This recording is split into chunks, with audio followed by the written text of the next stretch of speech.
Nations Championship, folks. Ireland taking on Japan over in Newcastle, Australia. It's almost 12:30 midnight edition. Let's wrap this one up pretty quick so I can go to bed. 36 points to 20. It was a bit of a scrappy game, I feel like, with Ireland making a heap of changes. Japan, once again, seemingly, I don't know, they're pretty happy to go for the threes in this one. Not necessarily hunting down a bonus point, but good experience for both teams. Like Andy Farrell got to rotate a heap of the players. We got to see likes of Jansen make his debut, the kind of iconic props from the bench and whatnot. So that was at least pleasing from an Irish perspective. But the Japanese were in this game for a long time, enough to make it uncomfortable until the end when the Irish kind of took it away from them. You might have expected Ireland to have it in the bag by 60, but they had it in the bag by, I don't know, 70 odd instead. We'll go through some of the key events and stats. You guys can let us know your thoughts. If you're an Irish fan looking to New Zealand in a week's time, I don't know how much you read into this game given the changes, but certainly your line out still struggled. And your scrum has been coming under a bit of pressure. So obviously there was no Furlong, no Sheehan. You've got no Porter on this tour, so it's not the full strength Irish scrum. But man, your scrum once again has been bullied around a wee bit, this time by the Japanese, who, if you didn't see it last week, they bullied around the Italian pack as well. And the Italian pack gave the New Zealand pack trouble this weekend. So read into kind of that what you will. And your lineout, you still lost 4 lineouts. Good. The first try comes from an Irish lost lineout. It's an overthrow.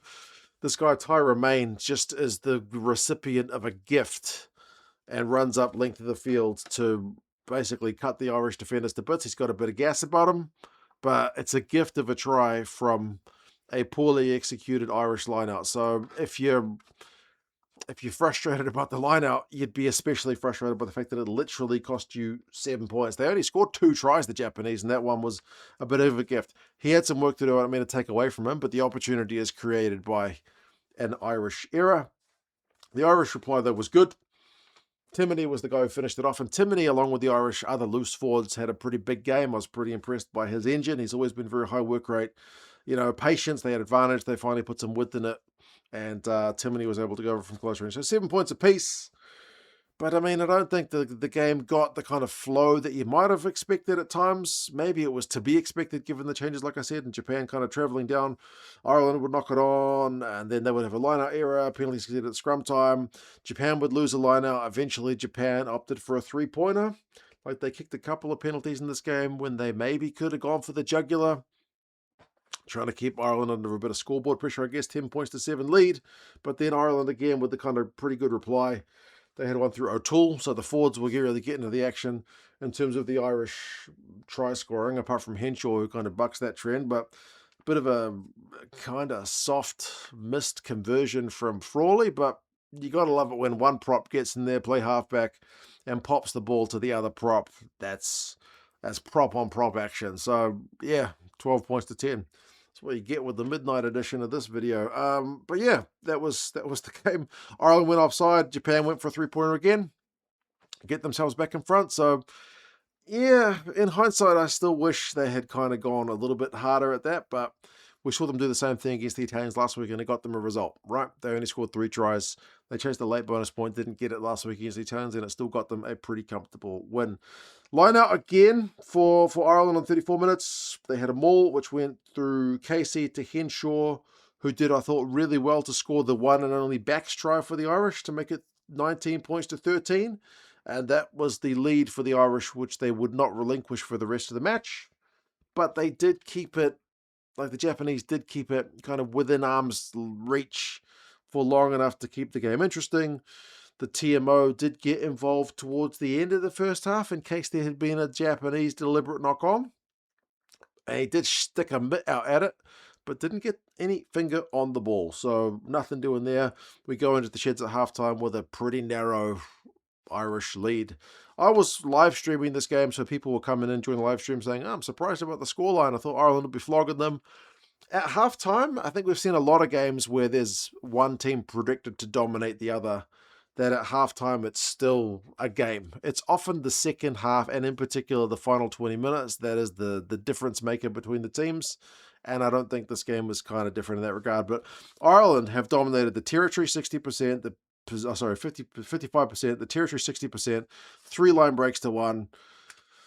Japan have been putting in more kicks, and they like doing these little dinking kicks out to the wings.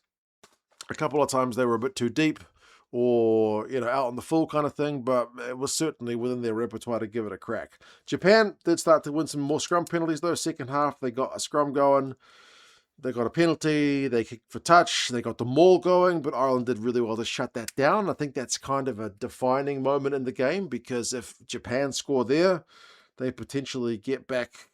They could potentially go in front with 20 points on the board, but Ireland shut it down. And then Ireland, make no mistake, when they go down the other end, that's the one where Jansen gets his try, and I thought he was pretty impressive. He was all over the carries, he was all over the run meters, and he scored himself a try. Very, very busy effort. I actually want to have a look at the 22 entries when we look at the stats at the end of this game, because I feel like that's also a really telling one, which is a kind of, I don't know, a feel-good one for Ireland come the end of this game anyway, but we'll get to that in a second. So 26 points to 13. Ireland, I feel like, are 1 score away from making this basically game over, but it's the Japanese who get the next one. They did have to work for it a lot. They had a lot of phases down the Irish end that had a knock-on. They had a big scrum from that resulting knock-on. And then they had gone into the corner. They had another chance because the Irish didn't exit when they had a 5-meter line-out go not straight. So frustrating at times, the Irish line-out. And eventually, Hayata Era, the replacement hooker, was able to go over from close range. But what I will say about that is that's hard work and multiple opportunities for Ireland to get out of dodge not taken. And if you give your opposition, I'm looking for one of those words here, if you give them that opportunity enough times, they will take it. And sure enough, that's what the Japanese did. So 26 points to 20 is back to game on, but that's the final scoring for the Japanese. The Irish would continue then in the final kind of 20 minutes to really put the squeeze on the Japanese. The Japanese didn't, I don't think, have another 22 entry after the 58-minute try. I don't think so. It was just the Irish squeezing the life out of the Japanese. They did eventually get one through Tom Stewart. Again, it was a bit of hard work. It took some getting to. But the fact that they were down the right end of the field, able to pressurize the Japanese until they conceded points, I think bodes well for the team going forward. So, territories 55-45 to the Irish. Possessions 56-44 to the Irish. Defenders beaten 26-10 to the Irish. Line breaks is 7-1 to the Irish. So they win this game pretty comfortably. The key one, though, 22 entries. The Japanese had 10. The Irish only had 9. Look at the try scoring. They only had 2 tries scored, the Japanese. That's worth something. You're making them go for threes, or you are forcing them into errors. With the Irish, you've got 1, 2, 3, 4, 5 tries from 9 entries. That's a better than 50% conversion rate. You can't be too displeased with that, given the amount of changes you made. But your line out sucks for a second week in a row, and that's disappointing given that it was good in the Six Nations. You need to be a better line out next week against the All Blacks, and you need to scrum better. I think those are your key points. Get your set piece. It's bread and butter in it. Conan, Jansen, Timoney all led the carry count for Ireland. It was the way they were playing. 53 metres for Jansen, 5 defenders beaten and a try. Not a bad shift. 44 metres for Timoney. These are like 2 of your 3 top run meter getters. It's not the backs. It's the bloody loose forwards for Ireland. Cornelson for Japan had 20 tackles. Era, like I mentioned, was high work rate from the bench. Scrum was good. Takeuchi was good, the prop. But, yeah, I would like to see Japan go a little bit more for the jugular. What can I say? The conversion rate, though, was poor down the Irish end. You've got to give the Irish defenders some credit. I'm going to bed once I've uploaded the video. Hope you guys are good. Take care. Subscribe. And, yeah, see you guys over here at Eden Park next week. You guys take care. Bye-bye.